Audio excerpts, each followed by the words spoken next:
Hey, it's Dr. Shante, and thank you for stopping by my channel.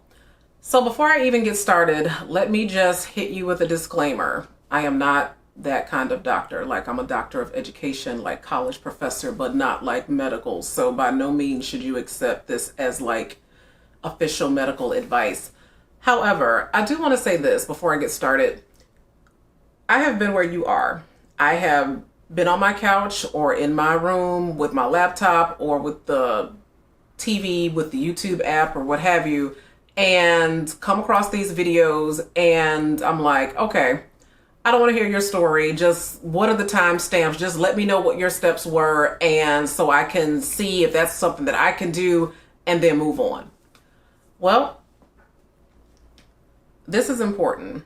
You have to do what is best for your body type because, as you know, there is no one size fits all solution for weight loss, and for some people that's going to happen more rapidly than it will for other people. So this definitely isn't one of those how to lose 60 pounds in 5 minutes type of videos.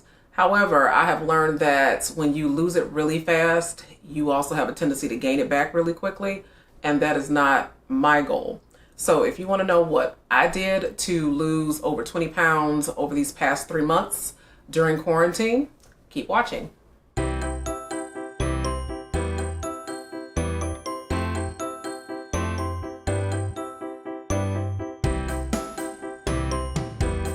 So the first thing I want to say is that it is really important to know your body type. Now, I know there's all kinds of language out there, ectomorph, mesomorph, endomorph, whatever. And if you subscribe to that, then I would definitely be considered like the endomorph category. I carry most of my weight on the bottom half of my body. And it is very difficult. Like, my metabolism is slow, so it can be very difficult for me to lose weight. And so that's another reason why this isn't one of those lose 60 pounds in 5 minutes types of videos. But what I wanted to share with you is that knowing your body type is the very first step to understanding what's going to work for you. So for me personally, I like to lift weights. I like resistance training. I love the results that they produce in your body. However, when I started this and I started to do resistance training and things like that, my body was changing. But I would get on that scale, crickets, like nothing was happening. I would use the measuring tape and that was changing. So there was less fat in my body, but the scale itself, that number, a pound here, if that. And I got so frustrated with that because I would see kind of like the physical results of muscle tone, but I wanted to be at a lower weight. And so I started to look into cardio. So one of the first things that I looked into after resistance training and not getting a lot of results is cardio. My body responds to heavy cardio. So when I say heavy cardio, I mean 45, 60 minutes. I usually tend to walk 4 or 5 miles a day. So that takes anywhere between an hour to like 80 something minutes. And so cardio for me has been a huge part of this because once I took a break from the strength training and the resistance training and started doing cardio consistently, that's when the scale just started to like go down, down, down, down, down. And I know that it is possible to lose weight and build muscle at the same time. There is a system for doing that and an algorithm for doing that, but that did not work for me. And so for me, I had to prioritize my goals. And my first goal was to lose weight first. And when I get much closer to my goal weight, then I will jump back into what I love, which is resistance training and all that good stuff to build and tone muscle. Another thing I did, and this was before even quarantine happened or COVID had hit, I noticed that even though I was going to the gym 3, 4 times a week, no matter what I did, no matter what exercise it was, no matter how intensely I worked out, for some reason I had started to develop this what do you call it? Spare tire. And it threw me for a loop because all through my adult life, I have never had a gut ever. Like I'm curvy. So I've always had a smaller waist and more fuller hips. And so I could not, for the life of me, figure out what was happening, why I could not get rid of this gut. I was just perplexed. I could not work it off. I couldn't fast it off. It was like there to stay. Until I had a conversation with a girlfriend of mine. So after quarantine or COVID had hit, and we were all on a Zoom group kind of catching up, and she mentioned that she had recently visited the doctor and found out that she was starting menopause. And all that she had described and the weight gain and all the rest of it, all of a sudden, my mind just exploded. Bells started ringing, and I was like, what? Menopause? Now, I'm younger than her. And even though I know I don't look it, I am a woman of a certain age. So even though I don't look it, and even though I didn't feel like that, biologically, hormonally, my body was going through all kinds of changes with estrogen changes, progesterone, and things like that. And it had never dawned on me to even look into that.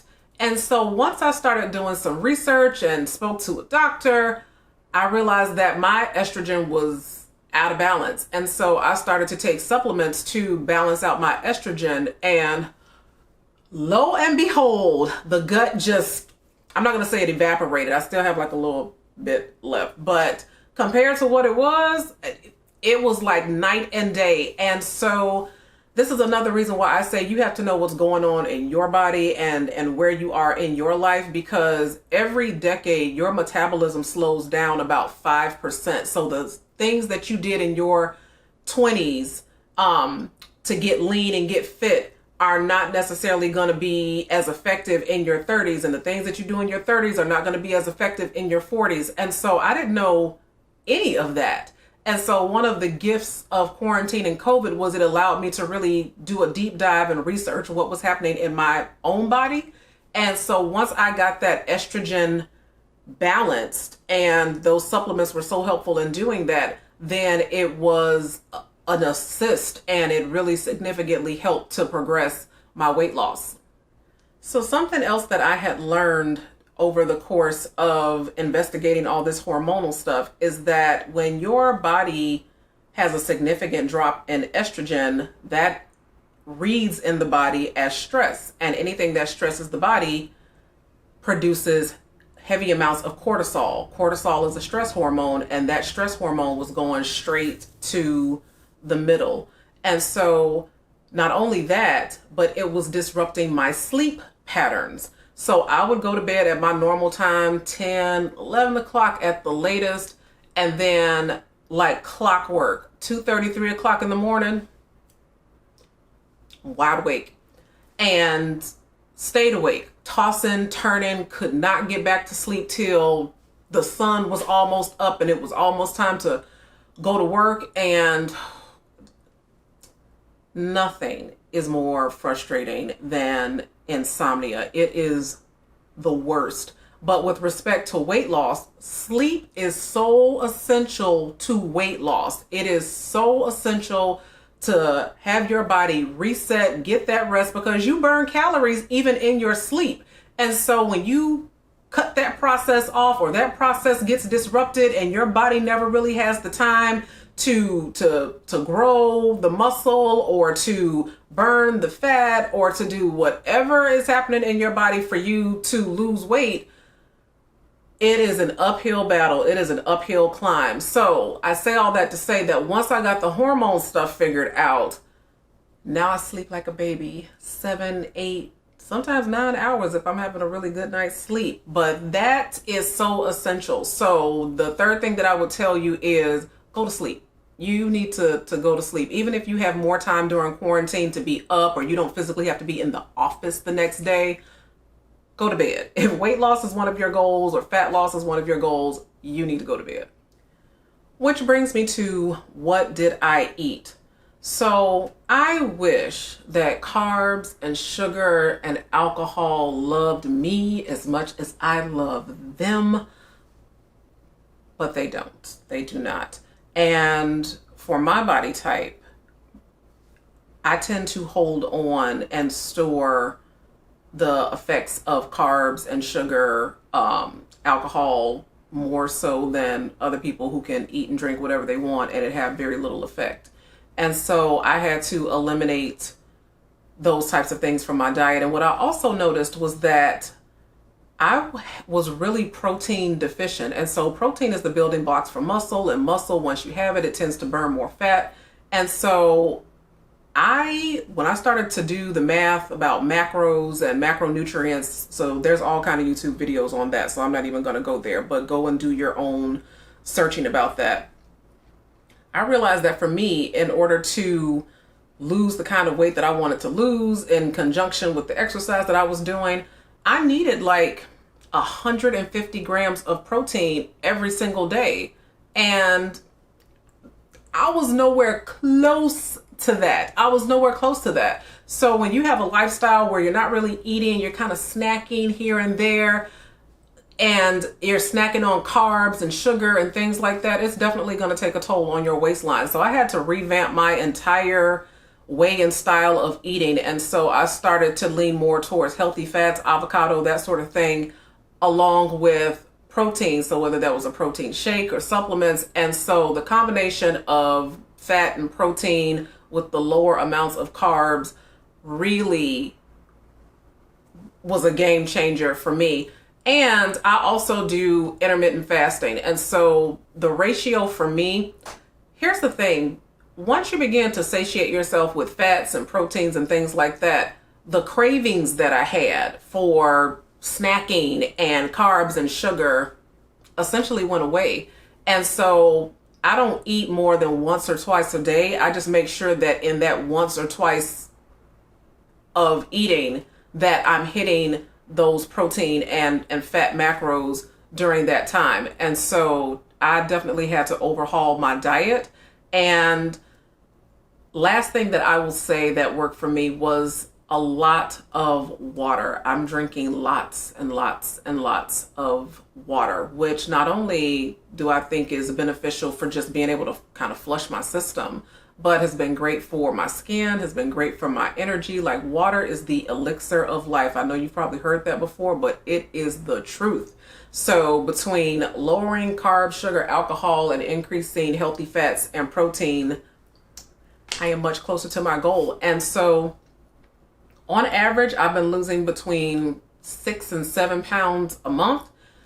I have significantly more weight to lose, but that's a manageable, healthy pace for me. And what I appreciate about that process, even though it's not super quick, is that I'm learning what works in my body. And I'm learning what works in my body at the time of life that I am, for the body type that I have. And those tools are going to be invaluable to me as I get older and the years go on. And so that is what I did. I hope that was helpful to you. So if you found value in this video, please like it, share it if you think someone else will benefit, and make sure you subscribe to my channel. And I will see you guys next time.